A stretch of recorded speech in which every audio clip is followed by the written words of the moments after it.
el libro más leído por todas las generaciones, la luz que alumbra tu camino, el alimento que fortalece tu espíritu.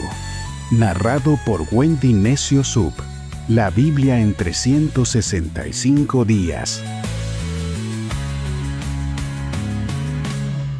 11 de octubre, día 284 de este viaje emocionante de fe por la Biblia en 365 días. El tema de hoy es En la rueda del alfarero. Procesos que forman nuestro propósito. Las lecturas las encontramos hoy en Jeremías capítulo 16, verso 16, hasta el capítulo 18, verso 23. Primera de Tesalonicenses, capítulo 4, verso 1, hasta el capítulo 5, verso 3. Salmo 81, versos del 1 al 16 y Proverbios, capítulo 25, versos del 6 al 8. Hoy abrimos con una palabra y con una imagen poderosa. Dios como el alfarero y nosotros como barro en sus manos. Jeremías nos muestra a un Dios que nos persigue para salvar, a un Dios que dice, enviaré pescadores y después enviaré cazadores, en Jeremías 16:16. Y esto no era crueldad. Él escoge misericordia estratégica cuando nosotros nos extraviamos. Él mueve el cielo y la tierra para traernos de vuelta, para volvernos a casa. Dios no desperdicia el dolor. Él convierte la incomodidad en un anzuelo que atrae nuestra atención. En el mismo pasaje, Jeremías confiesa, tú eres mi fuerza, mi fortaleza y mi refugio. Y aquí hay un mapa para vivir nuestras vidas distinto, para ver a Dios como nuestra fuerza, como nuestra fortaleza y como nuestro refugio. Cuando te falten fuerzas, corre a su fuerza. Cuando sientas presión, plántate en su fortaleza. Cuando llega el ruido, escóndete en su refugio. La debilidad no es un fracaso, es el lugar donde la fuerza de Dios se perfecciona. En la casa del alfarero, en Jeremías 18, el barro se deforma, pero no se desecha. El maestro vuelve a empezar, presiona, alisa, estira, le da giro, lo diseña y el proceso no destruye. El proceso nos forma, nos define, nos hace su obra maestra. Así que de repente tú y yo hoy nos vamos a sentir en esa rueda del alfarero, pero no te bajes de la rueda. Él mismo nos presiona porque nos sostiene, porque Él quiere formarnos, quiere enseñarnos. Cuando el torno gira, el propósito se perfila. Yo quiero compartirte el testimonio de Sara Victoria. El 27 de septiembre, mientras Sara oraba, sintió un soplo sobre su frente. No se asustó, siguió orando, sabiendo de que era algo de Dios. Días después, pidió confirmación y la palabra llegó como flecha. Juan 20:22. Entonces Jesús sopló sobre ellos y les dijo, reciban al Espíritu Santo. Semanas más tarde, al estudiar Hechos capítulo 1 y hablar del Espíritu Santo como viento, Dios volvió a confirmarle eso. Hoy, Sara me dice, estoy viviendo en paz, con un amor fresco de Dios, disfrutando cada momento en la presencia de Dios. Cuando el Espíritu Santo sopla, el cansancio se vuelve propósito, la ansiedad se va y se vuelve en dirección de Dios. Juan 3:8 dice, el viento sopla donde quiere, y así es todo lo que nace del Espíritu. Gracias, Sara, por contarnos que el Espíritu Santo no es una historia antigua, sino es una presencia viva. El Espíritu Santo está con nosotros, quiere hablarnos, quiere llenarnos, nos consuela, intercede por nosotros con gemidos indecibles, dice la Biblia. Acompáñenme todos en una oración.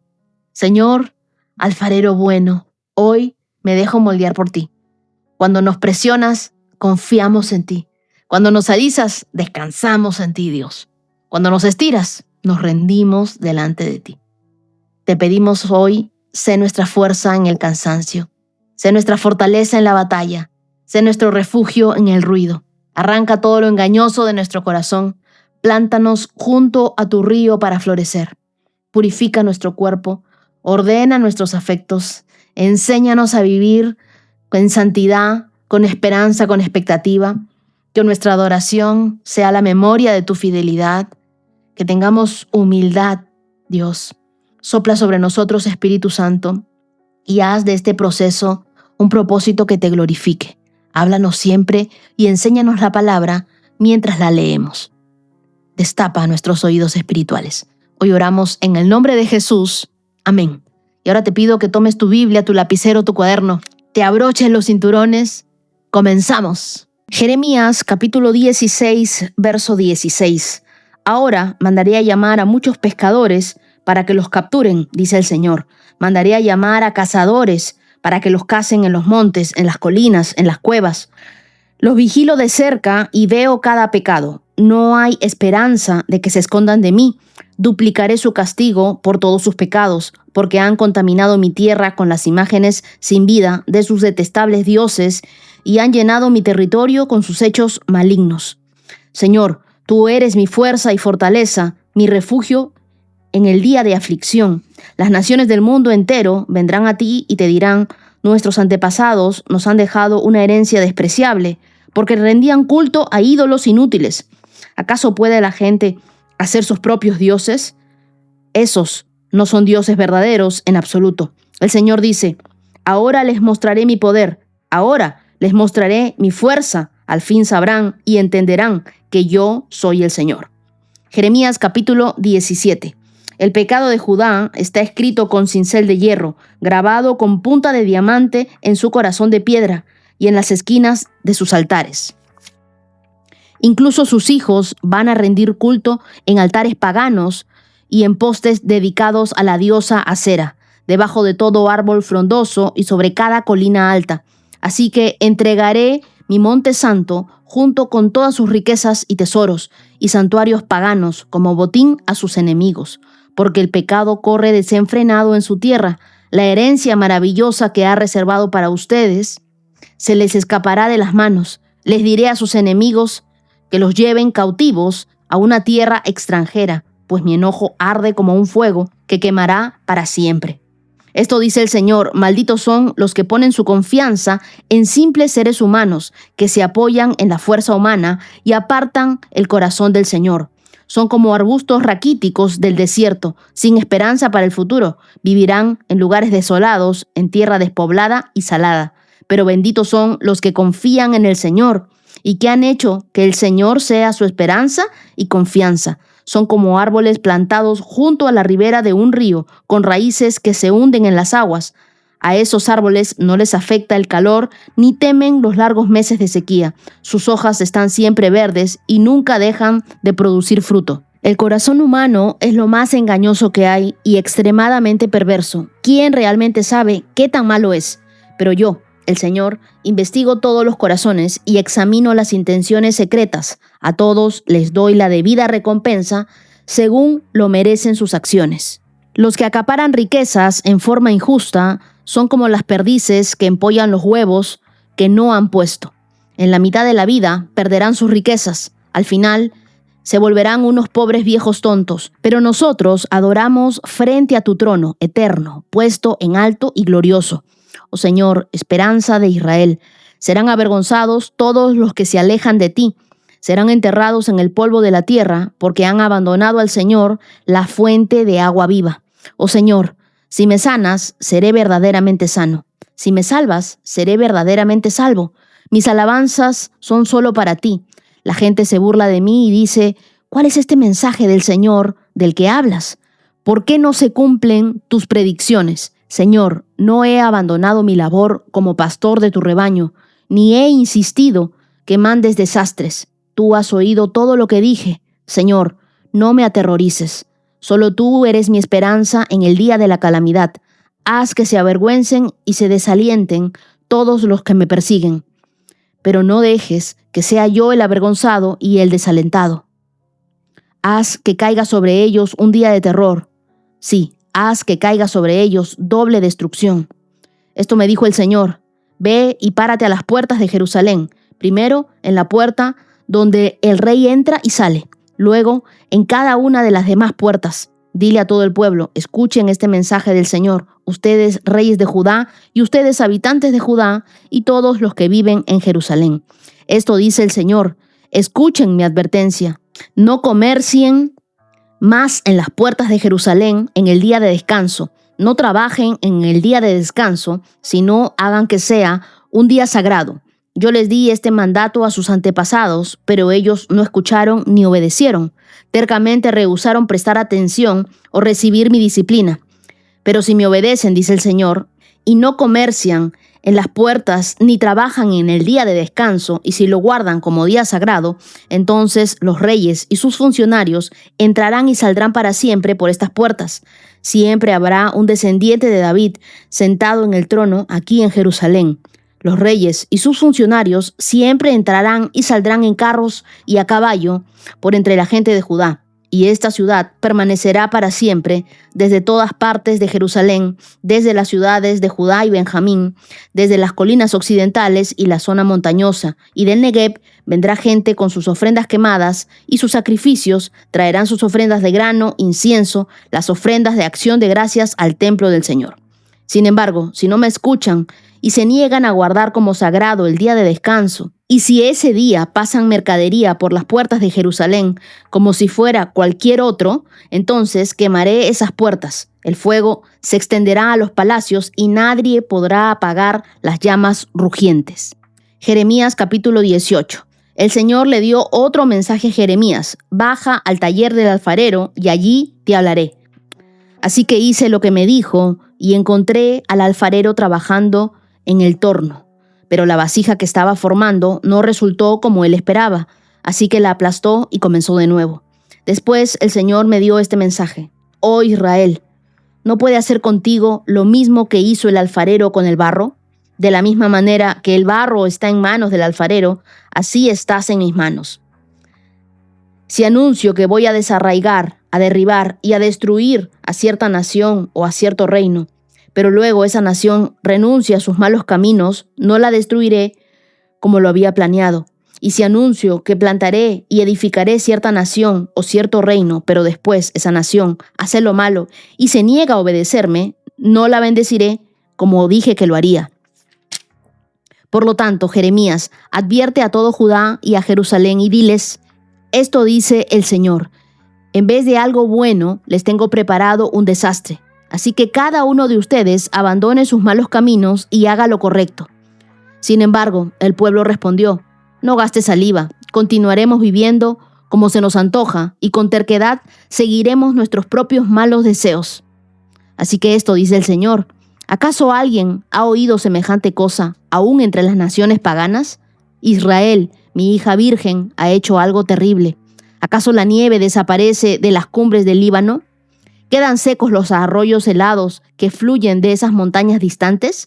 Pero mi pueblo no es confiable, porque me ha abandonado. Quema incienso a ídolos inútiles. Tropezó y salió de los caminos antiguos y anduvo por senderos llenos de lodo. Por lo tanto, su tierra quedará desolada. Será un monumento a su necedad. Todos los que pasen por allí quedarán pasmados y menearán la cabeza con asombro. Como el viento del oriente desparrama el polvo, así esparciré a mi pueblo delante de sus enemigos.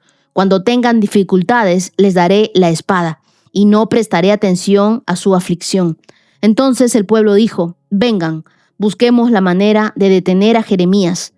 Ya no tenemos suficientes sacerdotes, sabios y profetas.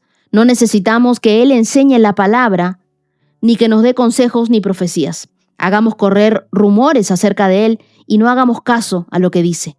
Señor, óyeme y ayúdame. Escucha lo que dicen mis enemigos. ¿Deben pagar mal por bien? Han cavado una fosa para matarme, aunque intercedí por ellos y traté de protegerlos de tu enojo. Así que deja que sus hijos se mueran de hambre. Deja que mueran a espada, que sus esposas se conviertan en viudas sin hijos, que sus ancianos se mueran por una plaga y que sus jóvenes sean muertos en batalla. Que se escuchen gritos de dolor desde sus casas cuando los guerreros caigan súbitamente sobre ellos, pues han cavado una fosa para mí y han escondido trampas a lo largo de mi camino. Señor, tú conoces todos sus planes para matarme. No perdones sus crímenes ni borres sus pecados, que caigan muertos ante ti. En tu enojo, encárgate de ellos. Ahora, en Jeremías capítulo 16, versos del 16 al 18, Dios anuncia y dice: ahora mandaré llamar a muchos pescadores para que los capture, Mandaré a llamar a cazadores para que los cacen en los montes. Mira lo que dice el verso 17. Los vigilo de cerca y veo cada pecado. No hay esperanza de que se escondan de mí. Esta metáfora muestra la precisión de Dios para alcanzar al pueblo rebelde. No había escondite donde Dios no pudiera llegar. En la cultura hebrea, el pescar y el cazar simbolizaban tanto juicio como rescate. Dios iba tras su pueblo, pero no para destruirlo, sino para traerlo de vuelta a la obediencia. Los niños pequeños piensan que si ellos no nos ven, nosotros no podemos verlos a ellos. El pueblo de Israel pudo haber deseado que esconderse de Dios fuera tan fácil como cerrar los ojos. Y aunque el pueblo cerró los ojos ante sus pecados, esos pecados ciertamente no estaban ocultos de Dios.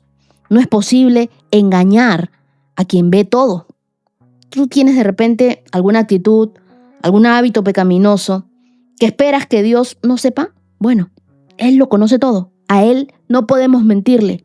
El primer paso hacia el arrepentimiento es reconocer que Dios conoce nuestros pecados. Así como Dios usa sus redes para alcanzar nuestros corazones endurecidos, también permite circunstancias que nos cazan para corregirnos. Dios no desperdicia un dolor. A veces Él usa la incomodidad como anzuelo para atraer tu atención. Jeremías entendió que el exilio sería esa red que Dios usaría, que lo atraería de regreso al corazón de Dios. Luego quiero resaltar en Jeremías 17, verso 19, es una oración de confianza de Jeremías. Mira cómo comienza él diciendo: Señor, tú eres mi fuerza, mi fortaleza y mi refugio en el día de la aflicción. Lo primero, Dios es nuestra fuerza. Cuando Jeremías dice, tú eres mi fuerza, aquí se está refiriendo a tú eres mi poder interior, tú eres el que me ayuda y me da la capacidad para resistir.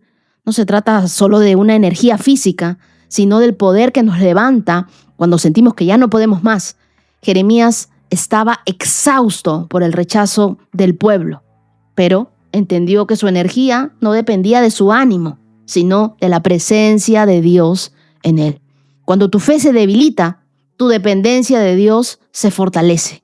La debilidad no es una falla, es el lugar donde la fuerza de Dios se perfecciona. En esta oración, Jeremías describe a Dios de tres maneras. Lo llama su fuerza, lo llama su fortaleza y lo llama su refugio. Cada una de estas descripciones nos ilumina un poco sobre cómo Jeremías experimentó la presencia de Dios e ilustran la idea de seguridad y protección, porque cuando tú te sientas débil, tú sabes que Dios es tu fuerza. Vas a sentir la fortaleza de Dios cuando los enemigos te ataquen y vas a sentir el refugio de Dios cuando necesites apartarte de las presiones de la vida. Cuando Él dice, Dios es mi fortaleza, aquí Jeremías está hablando de que Dios es su lugar de defensa, su lugar fortificado. En los tiempos antiguos, una fortaleza era un lugar elevado donde los enemigos no te podían alcanzar. Jeremías sabía que la oposición, las amenazas y la soledad eran reales, pero también sabía dónde correr, a la fortaleza segura del carácter de Dios. Cuando el enemigo te rodea, no cambies de terreno. Recuerda quién es tu terreno, hacia dónde tienes que ir, hacia dónde tienes que correr. Nuestra fortaleza no está en los muros, sino en el Dios que nos sostiene, en el Dios que está con nosotros. Dios también es nuestro refugio. Jeremías encontraba un lugar de descanso en la intimidad de Dios, un lugar de escape. Allí se refugiaba, no para huir, sino para ser restaurado. En un mundo donde todos buscan escapar, él encontró su paz en la presencia de Dios, no en una distracción, no en un entretenimiento. La verdadera valentía no es enfrentar el caos sin miedo, sino refugiarse en Dios mientras el caos ruge, porque el caos seguirá rugiendo. Así que cuando te sientas débil, busca a Dios como tu fuerza, el que te da energía para seguir. Cuando el enemigo te ataque, refúgiate en la fortaleza de Dios. Él pelea por ti. Y cuando necesites descansar, corre a su refugio. Él calma tu alma. En medio de todo, recuerda, lo que Dios comenzó en ti, no se detiene a causa de la aflicción, se fortalece a través de ella. Y luego llegamos a Jeremías, en los versos del 1 al 10, que es uno de los profundos diagnósticos espirituales del Antiguo Testamento. Es como si Dios colocara un espejo delante del alma humana para mostrarnos la raíz del problema, el corazón. Jeremías no solo denuncia el pecado de Judá, sino que revela que el pueblo de Dios, aún con tanta revelación, con tantos milagros, con tanta misericordia, seguía tropezando con las mismas faltas, con la misma piedra. Mira lo que dice el verso 1. El pecado de Judá está escrito con cincel de hierro, grabado con punta de diamante en su corazón de piedra y en las esquinas de sus altares. El diamante era en tiempos antiguos el material más duro conocido, y Dios usa esa imagen para mostrar el pecado que había dejado una marca permanente en el interior del pueblo. Ya no se trataba de errores externos, sino de un corazón moldeado por la desobediencia. Ellos tenían la ley, habían visto milagros, habían escuchado a los profetas y aún así persistían en el mal. ¿Por qué? Porque no habían permitido que la palabra de Dios penetrara más allá de su intelecto. Es decir, sabían de Dios, pero no lo conocían en el corazón. El peligro más grande de un creyente no es el pecado visible, sino un corazón insensible. El pueblo seguía adorando, pero ya no adoraba con todo el corazón. Seguían orando, pero ya no oían, no escuchaban a Dios. Tenían forma de piedad, pero sin poder. Versos del 5 al 8 dice: malditos son los que ponen su confianza en simples seres humanos y que se apoyan en la fuerza humana y apartan el corazón del Señor. Son como árboles raquíticos del desierto, sin esperanza para el futuro, vivirán en lugares desolados y en tierra despoblada. Pero mira lo que dice el verso 7. Pero benditos son los que confían en el Señor y han hecho que el Señor sea su esperanza y confianza. Son como árboles plantados junto a la ribera de un río, con raíces que se hunden en las aguas. A esos árboles no les afecta el calor, ni temen los largos meses de sequía. Sus hojas están siempre verdes y nunca dejan de producir fruto.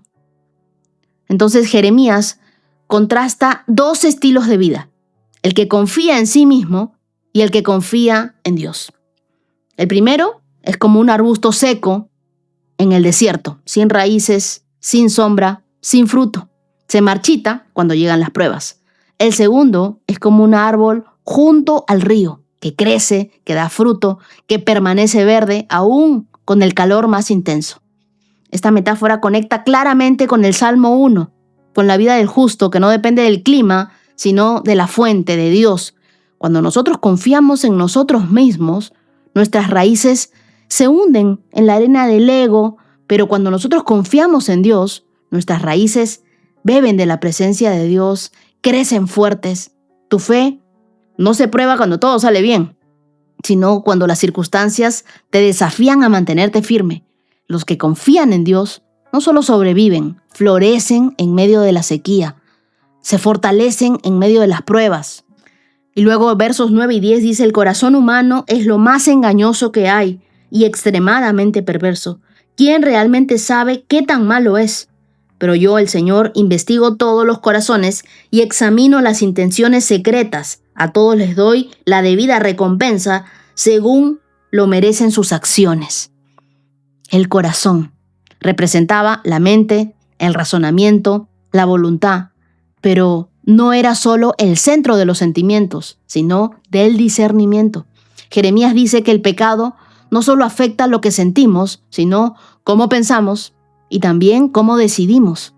El problema no está afuera, está dentro. Nosotros no pecamos porque no sabemos lo que está mal, sino porque deseamos lo que está mal. ¿Te das cuenta de eso?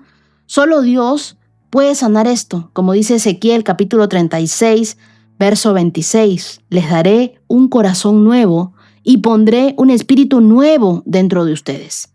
La gracia no solo perdona tu pecado, te da poder para vencerlo. Nosotros podemos pedirle a Dios que renueve nuestro corazón cada día, porque el enemigo no puede poseer un corazón que permanece arrepentido constantemente delante de Dios. El mensaje de Jeremías 17 es un llamado urgente a revisar nuestras raíces. ¿Dónde estás plantado? ¿En la autosuficiencia o en la presencia de Dios? El que se apoya en su propia fuerza se marchita. El que se apoya en Dios florece aún en el desierto.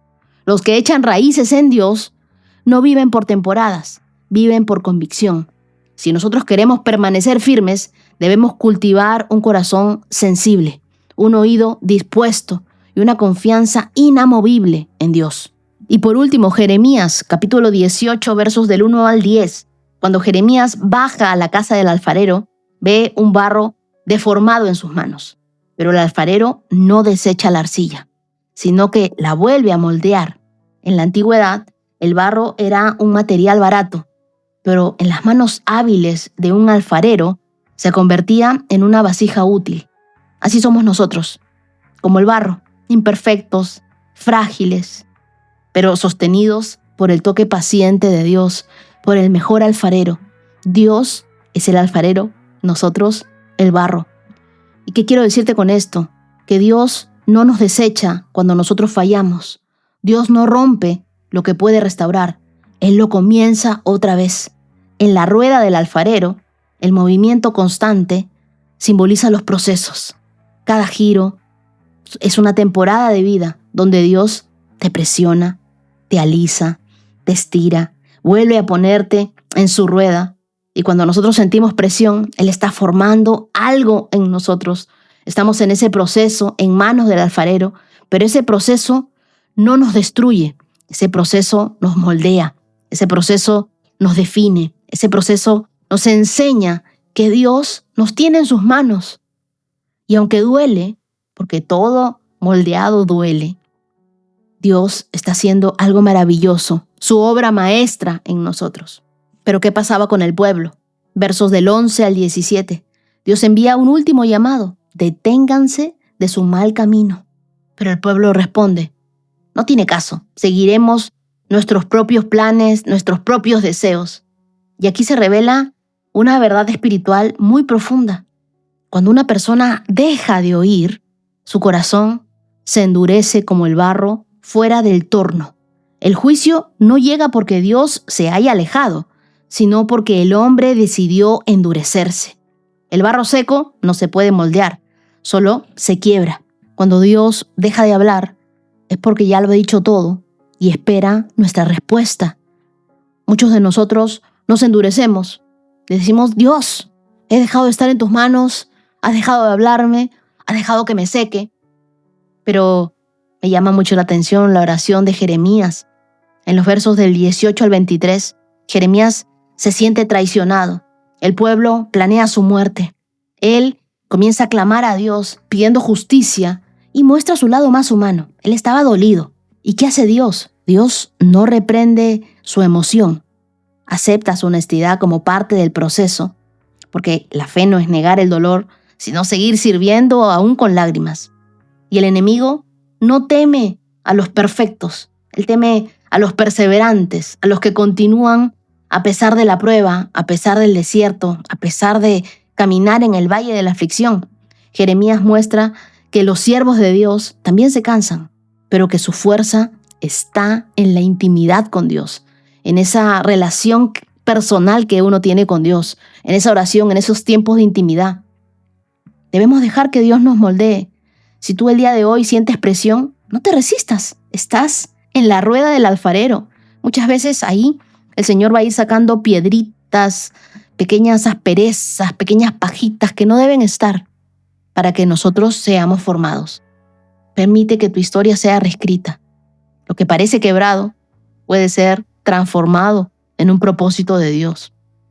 Escucha a Dios, escucha esas advertencias divinas que Él tiene con nosotros.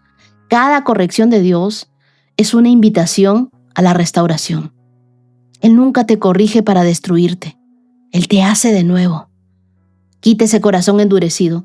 No permitas que tu corazón te engañe, porque muchas veces nuestro corazón nos habla y nos engaña, nos miente acerca de Dios. Y acabamos de leer que el corazón es engañoso, más que cualquier otro órgano. Nosotros tenemos que dejarnos guiar por la voz de Dios y no por el corazón. Ora Y acércate a Dios. Dios puede trabajar con un corazón sincero. Ora hoy conmigo y dile: Señor, tú eres mi fuerza cuando me siento cansada. Tú eres mi fortaleza cuando el enemigo me rodea. Tú eres mi refugio cuando la vida me abruma. En ti encuentro descanso. En ti encuentro mi poder. En ti encuentro dirección. Enséñame a depender más de ti que de mis emociones y a recordar de que nada puede derribarme cuando estoy escondido o escondida en ti. Examina mi corazón, Señor, y si hay algo en mí que no te agrada, muéstramelo. Yo no quiero tener un corazón de piedra, sino quiero tener un corazón que lata al ritmo de tu voluntad. Enséñame a confiar en ti más que en mi fuerza, Señor. Enséñame a depender de ti, Espíritu Santo, y nunca de mis emociones. Que mis raíces estén en ti, Dios, para que aún en los tiempos de sequía, en los tiempos de prueba, yo siga dando fruto para tu gloria. Dios, hoy me pongo en tus manos. Tú eres el alfarero y yo soy el barro. Si tú quieres hacer algo nuevo en mí, hazlo. Aunque yo no entiendo muchos de tus procesos, yo confío en tu propósito. No me deseches cuando fallo, Dios. Vuelve a formarme según tu diseño. Vuelve a hacerme, Señor. Enséñame en qué cosas tengo que cambiar. Quita de mí toda dureza, todo orgullo, toda resistencia a tu voluntad. Hazme sensible a tu voz. Hazme paciente en tu trato. Que mi vida sea una vasija que refleje tu gloria. Oro en el nombre de Jesús. Amén. Primera de Tesalonicenses, capítulo 4, verso 1. Finalmente, amados hermanos, les rogamos en el nombre del Señor Jesús que vivan de una manera que le agrada a Dios, tal como les enseñamos. Ustedes ya viven de esta manera y los animamos a que lo sigan haciendo aún más, pues recuerdan lo que les enseñamos por la autoridad del Señor Jesús. La voluntad de Dios es que sean santos, entonces aléjense de todo pecado sexual. Como resultado, cada uno controlará su propio cuerpo y vivirá en santidad y en honor. No en pasiones sexuales como viven los paganos, que no conocen a Dios ni sus caminos. Nunca hagan daño ni engañen a otro creyente en este asunto, teniendo relaciones sexuales con su esposa, porque el Señor toma venganza de estos pecados. Como ya les hemos advertido solemnemente, Dios nos ha llamado a vivir vidas santas, no impuras. Por lo tanto, todo el que se niega a vivir de acuerdo con estas reglas no desobedece enseñanzas humanas, sino que rechaza a Dios, quien les da el Espíritu Santo. Pero no hace falta que les escribamos sobre la importancia de amarse mutuamente, pues Dios mismo les ha enseñado a amarse unos a otros. Es más, ustedes ya muestran amor por todos los creyentes en Macedonia.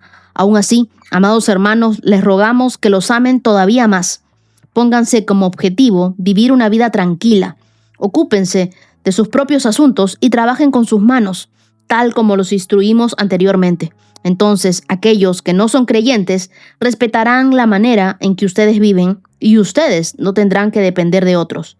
Y ahora, amados hermanos, queremos que sepan lo que sucederá con los creyentes que han muerto, para que no se entristezcan como los que no tienen esperanza. Pues ya que creemos que Jesús murió y resucitó, también creemos que cuando Jesús vuelva, Dios traerá junto con él a los creyentes que hayan muerto. Les decimos lo siguiente de parte del Señor: nosotros, los que todavía estemos vivos cuando el Señor regrese, no nos encontraremos con Él antes de los que ya han muerto.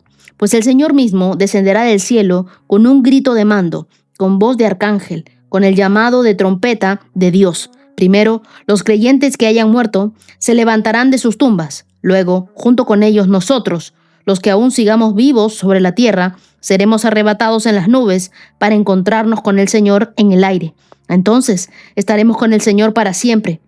Así que anímense unos a otros con estas palabras. Primera de Tesalonicenses, capítulo 5. Ahora bien, amados hermanos, con respecto a cómo y cuándo sucederá todo esto, en realidad no es necesario que les escribamos, pues ustedes saben muy bien que el día del regreso del Señor llegará inesperadamente como un ladrón en la noche. Cuando la gente esté diciendo todo está tranquilo y seguro, entonces le caerá encima la catástrofe tan repentinamente como le vienen los dolores de parto a una mujer embarazada y no habrá escapatoria posible. Pablo inicia este capítulo como un padre que ama profundamente a sus hijos espirituales y les dice en el verso 1, les rogamos en el nombre del Señor Jesús que vivan de manera que le agrada a Dios. Ustedes ya viven así, pero los animamos a hacerlo aún más. En el contexto histórico del Imperio Romano, las normas de moralidad sexual eran mínimas. La sociedad toleraba la promiscuidad, los matrimonios eran inestables, la fidelidad conyugal era una excepción. El mundo veía el sexo como placer sin consecuencias. Y Pablo, en cambio, enseña que Dios tiene un propósito superior para el cuerpo humano, la santidad. Mira lo que dice el verso 3. La voluntad de Dios es que sean santos, entonces aléjense de todo pecado sexual. El apóstol Pablo no impone una regla religiosa, sino que revela una verdad espiritual. La santidad no reprime, libera. Dios creó el sexo para la procreación, para el placer, pero también con una expresión de amor dentro del matrimonio. Cuando el ser humano saca esa bendición de su diseño, la convierte en destrucción. El pecado sexual no solo deja consecuencias físicas, sino también emocionales y espirituales. Daña la conciencia, distorsiona el amor y fractura la comunión con Dios. Por eso Pablo dice en los versos 4 y 5, como resultado, cada uno controlará su propio cuerpo y vivirá en santidad y honor, no en pasiones sensuales, como viven los paganos que no conocen a Dios ni sus caminos. En los tiempos de Pablo, como en los de hoy, muchos decían, mi cuerpo es mi decisión. Pero lo que la Biblia nos dice es, tu cuerpo es el templo del Espíritu Santo. Primera de Corintios, capítulo 6, verso 19. Ahora, en un verso antes, Primera de Corintios, capítulo 6, verso 18, dice, huyan del pecado sexual. Ningún otro pecado afecta tanto el cuerpo como este, porque la inmoralidad sexual es un pecado contra el propio cuerpo. Así que ceder ante la tentación puede traer resultados desastrosos. El pecado sexual siempre hiere a alguien, a la persona que cae, a la familia, a los hijos, a los amigos, a toda la comunidad que lo rodea. Por eso Pablo dice en 1 de Tesalonicenses capítulo 4, verso 6, nunca hagan daño ni engañen a otro creyente en este asunto, teniendo relaciones sexuales con su esposa. Y mire el verso 7, Dios nos ha llamado a vivir vidas santas, no impuras. Dios no nos ha llamado a vivir vidas impuras. Dios nos ha llamado a vivir vidas santas. Rechazar esta enseñanza no es desobedecer a un hombre, sino rechazar al mismo Dios. Y eso lo dice el verso 8. Por lo tanto, todo el que se niega a vivir de acuerdo con estas reglas no desobedece enseñanzas humanas, sino que rechaza a Dios, quien les da el Espíritu Santo. La pureza no es un evento, no es una cosa de un día, no es una cosa de un encuentro, de un retiro. Es una decisión diaria de amar a Dios más que a tus deseos. Y quiero decirles algo, todos tenemos tentaciones. De repente mis tentaciones no son las mismas que tus tentaciones, pero todos somos tentados. No porque alguien lea la Biblia va a dejar de ser menos tentado. Todos somos de carne y de hueso. ¿Cuál es la diferencia acá? Que el enemigo usa el deseo sexual para destruirte, pero Dios lo diseñó para unir. Ahora, Pablo dijo que las pasiones sensuales no deberían controlar al pueblo de Dios.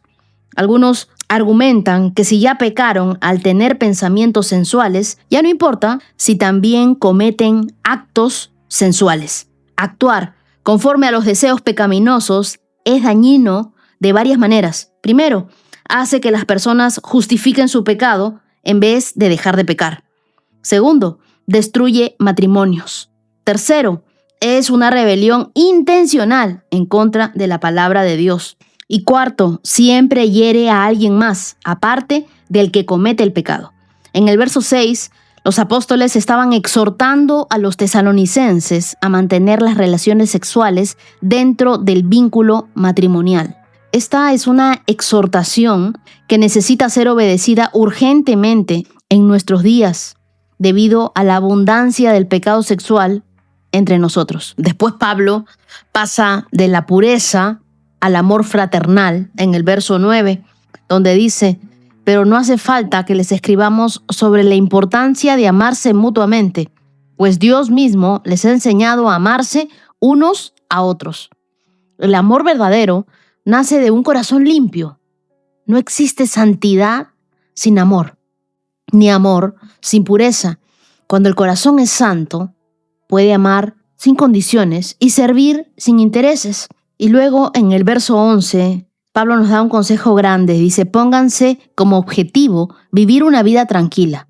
Ocúpense de sus propios asuntos y trabajen con sus manos, tal como lo instruimos anteriormente. Aquí Pablo nos invita a un estilo de vida estable, enfocado. La fe no solo se demuestra en lo que evitamos, sino en cómo la vivimos cada día.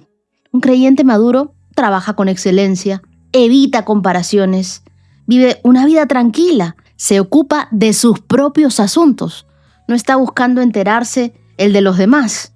Yo creo que la madurez espiritual se nota cuando tú dejas de buscar la aprobación de la gente y comienzas a vivir para agradar a Dios. En el verso 13, Pablo cambia de tema para hablar del dolor y de la esperanza. Dice, no queremos que se entristezcan como los que no tienen esperanza. Habla de la muerte, pero no desde el miedo, sino desde la fe. El apóstol nos recuerda que Jesús murió y también resucitó, y que su resurrección garantiza la nuestra. Los tesalonicenses se preguntaban por qué habían muerto muchos de sus hermanos creyentes y qué pasaría con ellos cuando Cristo regresara. Pablo quería que los tesalonicenses comprendieran que la muerte no es el final de la historia. La resurrección es la gran esperanza de todos nosotros los creyentes, ya que Jesucristo volvió a la vida. Todos los creyentes también volverán a la vida, incluidos los que ya han muerto. Por lo tanto, no tenemos por qué desesperarnos cuando un ser querido muere o cuando suceden acontecimientos trágicos en nuestras vidas. Dios convertirá las tragedias en triunfos, la pobreza en riqueza, el dolor en gloria y la derrota en victoria. Todos los creyentes de la historia humana se reunirán en la presencia de Dios, sanos y salvos. Así como Pablo consoló a los tesalonicenses con la promesa de la resurrección, nosotros también podemos consolarnos y tranquilizarnos unos a otros con esta gran esperanza. Versos 16 y 17. El Señor mismo descenderá del cielo con un grito de mando, con voz de arcángel, con el llamado de trompeta de Dios. Primero, los que murieron en Cristo resucitarán. Luego nosotros, los que aún vivamos, seremos arrebatados en las nubes para encontrarnos con el Señor en el aire. Es una escena gloriosa. El fin del dolor, el inicio de la eternidad, el cumplimiento de todas las promesas. Luego en el verso 18 dice, así que anímense unos a otros con estas palabras. Y lo que Pablo quiere es que cada creyente viva con una esperanza firme. Si Cristo resucitó, nosotros también lo haremos. Y añade en el capítulo siguiente, en el capítulo 5, verso 2, dice, el día del regreso del Señor llegará inesperadamente, como un ladrón en la noche. Ese día sorprenderá a quienes viven dormidos espiritualmente, pero los que caminan en santidad y esperanza no deben temer. Estas palabras son una de las imágenes más gloriosas de toda la Escritura. El cielo se abre, la voz del arcángel resuena, la trompeta de Dios anuncia el final de la historia y el comienzo de la eternidad. Es el fin del dolor, pero también es el inicio de la vida perfecta, el cumplimiento de todas las promesas. Pablo escribe esto para consolar a una iglesia que lloraba por sus muertos y les recuerda que la muerte no tiene la última palabra, que la tumba no es el punto final, sino es una coma en una historia eterna. No se entristezcan como los que no tienen esperanza, del verso 13, porque nuestra esperanza no está en que la vida sea larga, sino en que la vida eterna es real. Desde los primeros días de la iglesia, el mensaje de los discípulos fue el mismo: Jesús ha resucitado. Hechos capítulo 4, verso 33, nosotros leemos que con gran poder los apóstoles daban testimonio de la resurrección del Señor Jesús y abundante gracia era sobre todos ellos. Antes de ese día, los discípulos vivían escondidos, vivían con miedo, pero cuando vieron a Cristo resucitado, algo cambió para siempre. El miedo se volvió fe, la culpa se volvió fuego, la tristeza se volvió una misión.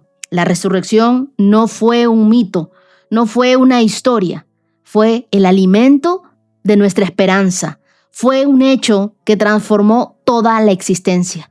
El gran Josh McDowell dijo, si Jesús no resucitó, el cristianismo no tiene sentido. Pero si resucitó, entonces todo cambia. ¿Y sabes qué? Cambió. Porque Jesús no está muerto, Él está vivo, vive dentro de ti, vive dentro de mí, tan cerca como a una oración de distancia. Cuando visité Jerusalén, en la entrada del sepulcro vacío, hay un letrero que dice, no está aquí, ha resucitado. Cada vez que la vida te encierre en una tumba emocional, en una pérdida, en una crisis de desánimo, recuerda estas palabras, no está aquí, Él vive.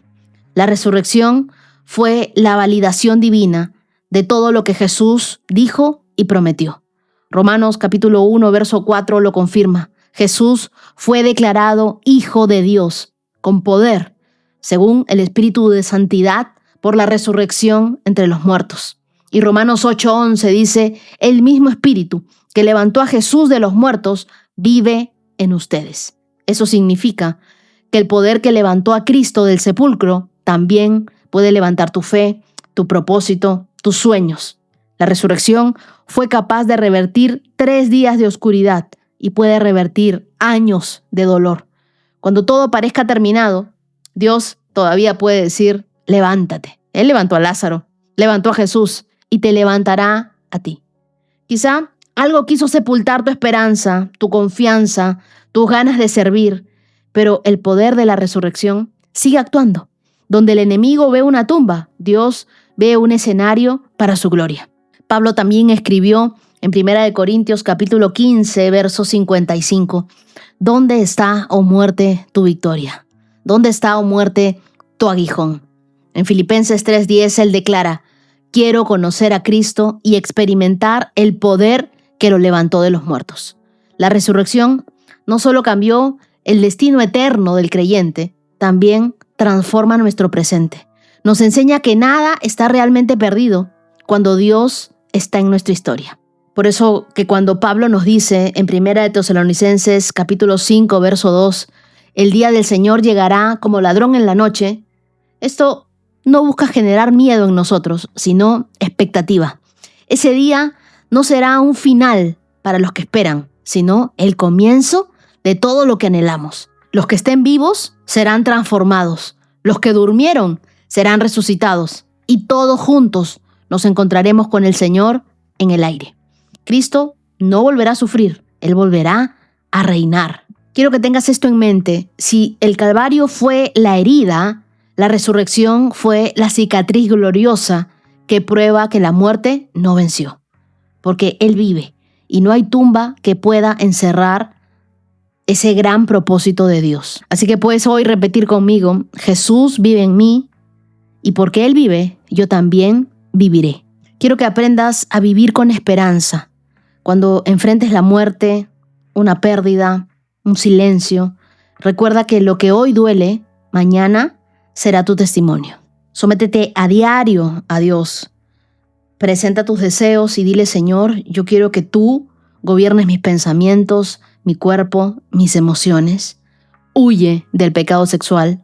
No dialogues con la tentación. No trates de hacerte el fuerte y decir, esta vez no va a pasar nada. No. Aplica 1 Corintios 6:18 que dice, huye sin mirar atrás. El Espíritu Santo fortalece a quien decide escapar, no a quien decide probar a ver qué tan fuerte es. Siempre purifica tus hábitos digitales. Revisa lo que ves, lo que escuchas, a quienes sigues. Si eso no te acerca a Dios, te aleja de Él. Recuerda que el corazón es engañoso. La santidad no te hace superior a nadie, te hace más compasivo. Así que ama más y juzga menos. Ama a las personas en medio de sus procesos. Ora conmigo hoy y dile, Señor, gracias por llamarme a una vida santa, una vida llena de esperanza, Purifica mis pensamientos, ayúdame a dominar mis deseos, guía cada uno de mis pasos, enséñame a amar con un corazón limpio, a trabajar con propósito, a vivir con esperanza. Que tu Espíritu Santo me fortalezca para resistir la tentación, para vivir con alegría hasta el día en el que me encuentre contigo. Hoy te rindo mi cuerpo, mis afectos, mis decisiones a tu gobierno. Purifica mis pensamientos, ordena mis deseos. Afírmame, Señor, en ti. Enséñame a amar sin usar a las personas, a trabajar sin hacer alarde, a esperar sin temer, Dios. Llévate todo temor. Que tu Espíritu Santo nos fortalezca para huir del mal, para permanecer en la luz, para vivir una vida tranquila que te agrade. Y mientras esperamos tu regreso, danos un corazón fiel, un corazón puro, lleno de esperanza. Señor, gracias porque tú venciste la muerte y llenaste nuestras vidas de esperanza.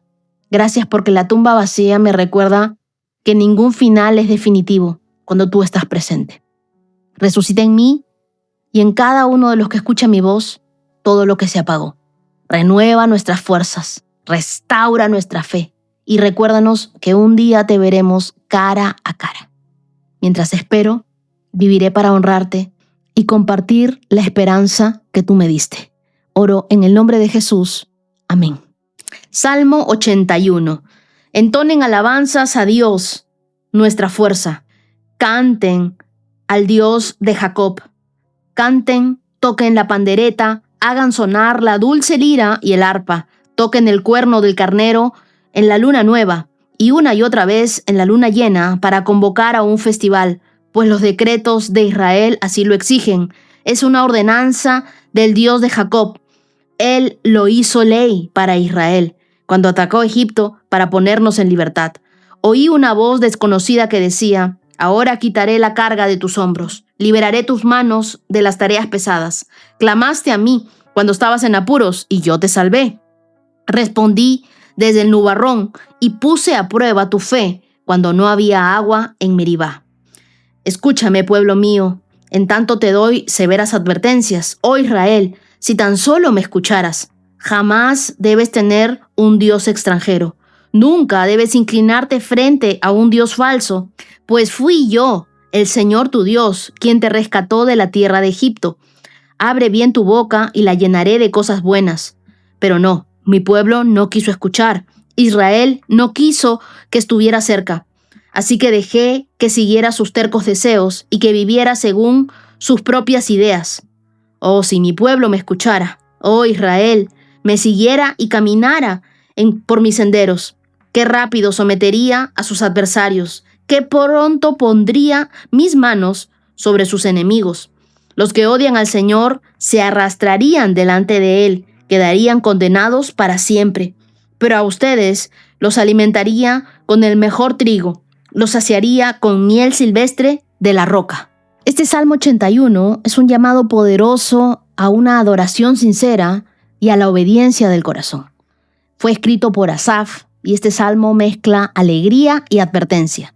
Celebra la fidelidad de Dios, sí, pero también recuerda cómo el pueblo endureció su corazón. Es una conversación entre el gozo de la fiesta y el dolor del rechazo. En los versos del 1 al 3, este salmo inicia con una invitación a la celebración. Dios mismo había establecido en la ley que su pueblo debía recordar su liberación con alegría. Ese sonido del cuerno del carnero, el shofar, era una señal de victoria, de libertad. Evocaba el día en el que Israel fue liberado de Egipto. La adoración no era una opción, era un recordatorio. Dios nos sacó de la esclavitud, por eso cantamos. La fiesta mencionada aquí probablemente era la fiesta de los tabernáculos, donde el pueblo recordaba toda su peregrinación por el desierto. Pero más allá de una tradición, el salmista está mostrando una verdad. La adoración mantiene viva la memoria de lo que Dios ya ha hecho en nuestras vidas. Cada vez que tú cantas, haces memoria. No solo recuerdas lo que Dios hizo, sino que renuevas lo que Él aún puede hacer. Por eso cantar a Dios no es una emoción, es una revelación. En los versos 6 y 7, aquí cambia la voz. Ya no es el pueblo cantando, es Dios hablando. Y les recuerda que Él los liberó de Egipto, que escuchó sus clamores y los respondió. Las canastas más pesadas simbolizaban los años de trabajo forzado, los años de opresión. Y este pasaje nos recuerda que Dios no solo libera del pasado, sino que también quita las cargas del presente. Él no quiere que tú cargues con lo que Él ya venció. En los versos del 8 al 10, el tono de Dios se vuelve más tierno, más dolido. Es un llamado a recordar quién los liberó y también quién los alimenta. Abre tu boca y te la llenaré. Es una imagen de provisión. Dios no quiere privarte de nada. Él quiere saciarte, Él quiere bendecirte, pero no puede llenar una boca que está ocupada con lo que no viene de Él. ¿Te has dado cuenta que tú no puedes alabar a Dios, cantarle a Él y a la misma vez quejarte? El problema no era la escasez, era la sustitución.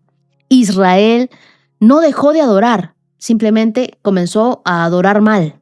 ¿Qué hizo? Comenzó a adorar ídolos. Cuando nosotros quitamos a Dios del centro, buscamos llenar nuestras vidas con sustitutos. El éxito, el placer, las personas, el reconocimiento. Pero nada de eso va a alimentar tu espíritu. Cada ídolo promete protección, pero termina devorando lo que prometió cuidar. En los versos 11 y 12 nos dice, pero mi pueblo no quiso escuchar. Y esta es una de las advertencias más tristes de la Biblia. Cuando el pueblo deja de oír a Dios, Dios deja de hablar. No porque no quiera, sino porque ya no hay oídos dispuestos. El peor castigo no es el sufrimiento, es cuando Dios dice, haz como quieras. La libertad sin dirección se convierte en ruina. A veces nosotros pedimos a Dios que cumpla nuestros planes, pero no le invitamos a diseñarlos. No le presentamos nuestros planes. Tú no puedes pedirle a Dios que bendiga un camino que Él no trazó. Versos del 13 al 16, Él vuelve a decir, ay, si mi pueblo me escuchara, si Israel siguiera mis caminos, cuán pronto derrotaría yo a sus enemigos. Con solo levantar la mano, volvería mi poder contra sus adversarios. Los que odian al Señor se arrastrarían delante de Él y su castigo duraría para siempre. Yo los alimentaría, dice. Y Dios anhelaba bendecir, pero su bendición está ligada a la obediencia. Si Israel hubiera escuchado, habría disfrutado de plenitud, de provisión, de victoria. La miel de la roca representa lo imposible, la dulzura en medio de la dureza. Solo Dios puede sacar algo dulce de lo que fue algo doloroso. Cuando tú eliges escuchar, Él convierte tus desiertos en fuentes. La obediencia no te quita la libertad, te da propósito. Y Dios no quiere ser tu último recurso, Él quiere ser tu primer refugio. En eso se resume el Salmo 81. Un Dios dispuesto a llenar, pero esperando que su pueblo lo escuche. Así que vuelve a cantar. La adoración no solo es música, es una memoria viva de lo que Dios ha hecho. Canta, aunque no tengas fuerzas. Suelta tu carga en Dios. Recuerda el verso 6. No sigas cargando lo que ya fue liberado. Cierra toda puerta equivocada. Si hay algo o alguien que ocupa el lugar de Dios en tu corazón, pídele al Espíritu Santo que te lo revele. Escucha antes de actuar. Ora antes de decidir. Escuchar a Dios es más poderoso que insistir en tus planes. Ora conmigo y dile, Señor, hoy quiero escucharte. No quiero cantar sin entender, ni orar sin obedecer. Enséñame a recordar lo que ya has hecho, a confiar en lo que harás. Quita de mi corazón todo ídolo, todo ruido, toda obstinación. Hazme sensible a tu voz, obediente a tu dirección, y sáciame con tu presencia, como esa miel que brota de la roca. Que mi vida sea una canción que te agrade. Oro en el nombre de Jesús. Amén. Proverbios 25, versos del 6 al 8. No exijas una audiencia con el rey, ni insistas en hacerte un lugar entre los grandes. Es mejor esperar a que te inviten a la mesa principal y no que te echen y pases vergüenza en público, tan solo por haber visto algo. No vayas corriendo a los tribunales, pues ¿qué harás si a fin de cuentas tu prójimo te desmiente y te hace pasar vergüenza? Este proverbio fue escrito por Salomón y tiene el tono de un consejo de palacio, ¿no? En tiempos del Antiguo Oriente, los reyes representaban la máxima autoridad. Nadie podía acercarse sin ser llamado. Entonces el sabio advierte, no te adelantes al llamado, porque lo que Dios tiene para ti no necesita empujones humanos. En otras palabras, la humildad abre puertas que la ambición cierra. Buscar reconocimiento antes de tiempo solo va a generar vergüenza, pero esperar el momento de Dios, eso te va a ayudar y va a producir honra. Jesús enseñó la misma lección en Lucas capítulo 14, versos del 8 al 10, cuando dice, cuando te inviten a una fiesta de bodas, no te sientes en el lugar de honor. Mejor, ocupa el lugar más humilde y entonces el anfitrión te dirá, amigo, tenemos un lugar mejor para ti. Así serás honrado delante de todos. El corazón humilde no teme ser pasado por alto, porque confía en que Dios nunca olvida a quien se mantiene fiel en lo oculto. La verdadera grandeza no consiste en ocupar un lugar alto, en ser visto, sino en mantener una actitud correcta. El verso 6 dice, no exijas una audiencia con el rey. Y este verso nos enseña que no podemos confundir insistencia con influencia. A veces nosotros creemos que tocar muchas puertas nos hará visibles, pero cuando el propósito viene de Dios, Él mismo es el que te abre la puerta correcta en el momento perfecto. Cuando alguien se impone en los espacios donde Dios no lo ha colocado, puede tener exposición, sí, pero no permanencia. No te vas a quedar ahí mucho tiempo. En cambio, quien espera con humildad recibe el favor genuino de Dios. La promoción no va a venir por cuánto te esfuerzas, sino cuando Dios decide que tú estás listo. El verso 7 dice, es mejor esperar a que te inviten a la mesa principal. En las cortes antiguas, solo los más dignos se sentaban cerca del rey. Así que este verso nos enseña que el honor se recibe. El honor no se exige. ¿Y sabes qué? Dios observa tus reacciones. ¿Cómo reaccionas cuando nadie te aplaude, cuando nadie te valida? Si tú puedes servir en lo pequeño sin quejarte, ¿te estás entrenando para algo grande? ¿Cuáles son tus actitudes? Un orgulloso va a buscar visibilidad, aplauso, fama, mientras que una persona humilde va a buscar propósito. Ser invitado por Dios es mucho más dulce que autopromocionarse. Cuando es Dios quien te levanta, nadie puede bajarte. Nadie puede quitarte de ese lugar, porque ese lugar lo tiene reservado Dios para ti. Si no recuerda el Salmo 23 y toda la historia hermosa de David. Y por último el verso 8 que dice, no vayas corriendo a los tribunales. Yo creo que este proverbio se traslada a nuestra vida diaria. Nos advierte de actuar impulsivamente, especialmente en los conflictos. A veces nosotros, cuando nos sentimos heridos, queremos defendernos de inmediato, queremos que se haga justicia, pero la sabiduría nos enseña a detenernos antes de reaccionar. ¿Qué harás si tu prójimo te desmiente? Dice el texto. En otras palabras, podrías tener la razón, pero si la comunicas sin prudencia, pierdes. Proverbios 19, verso 11 dice, las personas sensatas no pierden los estribos, se ganan el respeto pasando por alto las ofensas. Dios no nos pide callar por debilidad, sino por dominio propio. Así que la defensa más poderosa no es la que haces tú, sino la que Dios hace por ti. Ora conmigo y dile, Señor, enséñame a vivir con humildad y paciencia. Yo no quiero correr detrás de lugares ni de reconocimientos, sino caminar por tu propósito.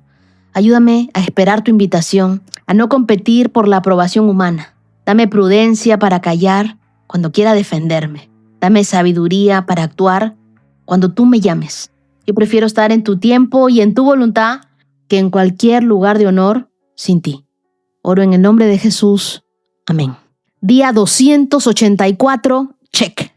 Quiero agradecer hoy a los corazones generosos de esta comunidad. Muchas gracias, Karines López, mi querida Angie Lorena. Dios te bendiga, querida Rosana Mendoza. Gracias, Cristian David Albornoz, querida Nancy Elizabeth Padrón y gracias, querida Ana Movilla. Quiero regalarles el Salmo 5, versos del 1 al 3 que dice, oh Señor, óyeme cuando oro, presta atención a mi gemido. Escucha mi grito de auxilio, mi Rey y mi Dios, porque solo a ti dirijo mi oración. Señor, escucha mi voz por la mañana. Cada mañana llevo a ti mis peticiones y quedo a la espera. Aprendamos a esperar en Dios con esperanza, con expectativa, sabiendo de que Él responderá a cada una de nuestras oraciones. Y quiero que sepan que ustedes también estarán presentes en las mías. Que Dios los bendiga grandemente. Les cuento también que el día de ayer he estado enviando correitos con el regalo de mi libro y ya habré enviado como 100 correos. Me quedé hasta tarde enviando correos. Así que pronto está llegándoles el regalo de mi libro. Así que hoy quiero saludar a los que 11 de octubre están cumpliendo años. Felices 14 años, Catherine Giselle, una jovencita hermosa. Eres el mayor regalo para tu mamá. Catherine, que este nuevo año Dios te encuentre creciendo en gracia, en sabiduría y en amor. Te regalo el Salmo 138, verso 8. Y también recibe un abrazo con mucho cariño a su mamá, Lucero Romero, que celebra el mismo día. Qué hermoso testimonio compartir el cumpleaños con tu hija. Es un recordatorio de que Dios une generaciones con propósito. A ti te regalo el Salmo 100, verso 5. Hoy también felicito con todo mi corazón a Juliet Beatriz Rojas desde Bogotá, Colombia. Juliet, que este nuevo año esté lleno de la presencia de Dios, de fortaleza y que Él sea el centro de tu relación. Te regalo Eclesiastés capítulo 4, verso 12. Que tu historia siga siendo un testimonio de amor y de una fe que perdura. Hoy quiero enviar un abrazo grande para Cristina Giraldo Palomino, quien está celebrando sus 29 años. Tu mamá, Dora, me contó que tú eres una joven noble, trabajadora, con un corazón que agrada a Dios. Oro para que el Señor te abrace con su consuelo, te llene de paz, recordándote que tu papá vive ahora en su presencia. Te regalo el Salmo 34, verso 18. Hoy también celebro a mi querida Patti Cuba. Patti, que este nuevo año sea para ti una temporada de nuevas fuerzas, de abundante gracia y de respuestas divinas. Te regalo el Salmo 138, verso 8. Hoy también celebro con gratitud a Gabriela Blanquicet. Gabriela, oro para que este nuevo año sea el inicio de puertas abiertas, que encuentres ese trabajo que tanto anhela tu corazón y que estés en paz. Te regalo Jeremías capítulo 29, verso 11. Hoy también envío un saludo muy especial para Itzel García desde Navojoa, México. Itzel, que este cumpleaños sea un recordatorio del amor de Dios sobre tu vida y de que Él ha sido fiel desde el principio contigo. Que tengas esa dirección divina, decisiones sabias. Te regalo Efesios capítulo 3, verso 20. Hoy también quiero celebrar a Miriam Rodríguez, que está cumpliendo 63 años. Qué hermoso saber que tú llevas más de 3 años caminando conmigo cada día en la palabra de Dios. Gracias por esa constancia, por esa fe.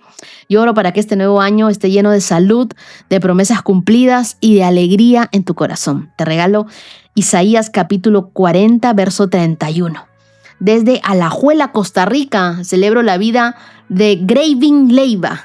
Mientras comienzas tu nueva etapa como maestro, oro para que Dios te respalde, te dé gracia. Donde pisen tus pies, tú encuentres el favor de Dios y su dirección. Te regalo el Salmo 37, verso 23.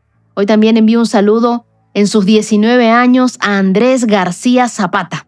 Andrés, aunque estés lejos, el amor de tu familia y la presencia de Dios te acompañan donde quiera que vayas. Te regalo el Salmo 121, verso 5. Un abrazo grande para Mariano Rangel, que hoy está celebrando sus 26 años.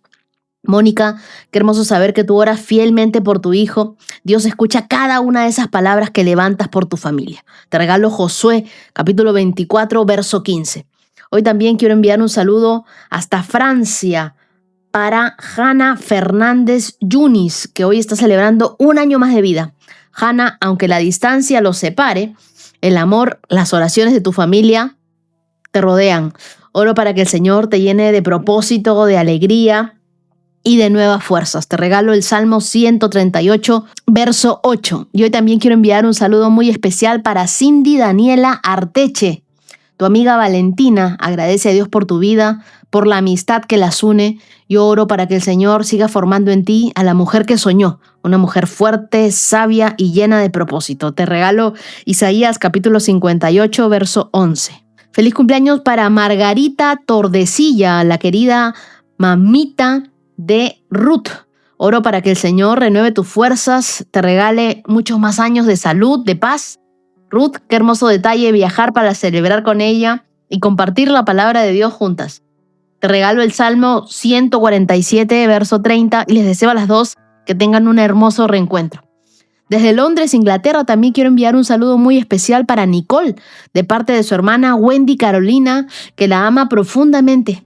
Ella dice que tú eres su mayor regalo y que juntas lo pueden todo, porque caminan de la mano de Dios. Qué hermoso saber que ustedes tienen esa amistad. Les regalo Eclesiastés capítulo 4, versos del 9 al 10. Y les cuento que tengo ahí como propósito viajar a Londres. El próximo año se cumplirá. Y también quiero saludar a Dani Martínez, que hoy cumple 38 años. Dani, gracias por dejarme entrar cada mañana hasta tu casa, a través de Spotify de tu hija, por caminar juntos en la palabra de Dios. Oro para que este nuevo año sea de puertas abiertas para ti, para un trabajo estable y una fe firme. Te regalo Isaías capítulo 41, verso 10. Y también quiero saludar por su aniversario número 17 a Daniela Durán e Iván. Desde su juventud, Dios los ha acompañado, los ha formado en un amor que maduró con los años. Quiero regalarles Eclesiastés capítulo 4, verso 12, que sigan caminando juntos con amor, con paciencia, con fe, porque cuando Dios está en el centro, el amor permanece. Qué bendición tan grande también celebrar 6 años de matrimonio para Marisol Meneses y Luime Romero. Que el Señor bendiga su amor, ese compañerismo. Yo oro para que Dios siga renovando su unión. Les regalo 1 Corintios capítulo 13, verso 7. Y por último, quiero enviar una felicitación muy especial para Moisés y Darielis, una pareja cubana que celebra su primer aniversario hasta Houston, Texas. Moisés quiso aprovechar este espacio para decirte: Darielis, te amo mucho y pido a Dios que bendiga cada día más nuestro amor. Te regalo Jeremías capítulo 29, verso 11.